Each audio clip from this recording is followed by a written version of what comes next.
Today, we're going to talk about how do you know if you got a great interest rate.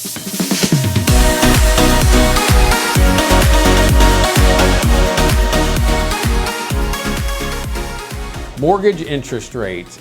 It seems to be some sort of equation that nobody can ever figure out, right?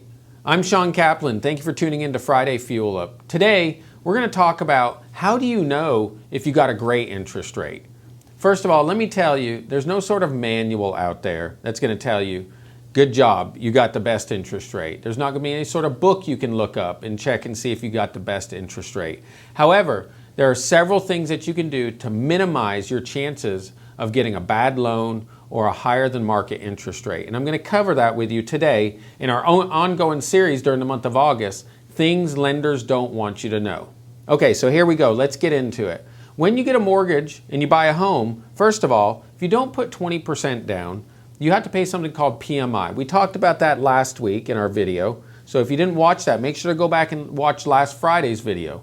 But PMI is required if you don't put 20% down. It gives the bank or the lender security that if you foreclose, that they're going to have safety behind that that's going to pay that loan back to the bank, the amount of money that you borrowed.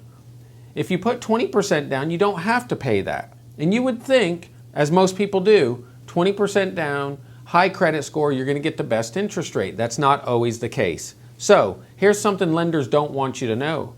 If you put a little less than 20% down, say for example, 19, 18, 17% down, you will have PMI on that loan. However, you're also in most cases going to have a lower interest rate. So make sure, the moral of this story is, how do you know if you got the lowest interest rate? My first piece of advice would be, do not go to a big box mortgage company, which means one bank, one loan option. I also would not recommend going to a small mortgage broker just for leverage purposes, pricing purposes. What you need to do is come to a federally chartered mortgage bank similar to ours or me, where we can shop the mortgage loan for you with the top 20 providers.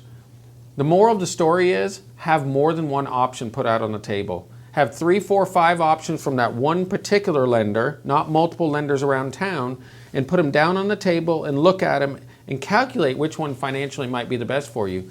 You could be possibly leaving tens of thousands of dollars on the table or possibly hundreds of dollars per month.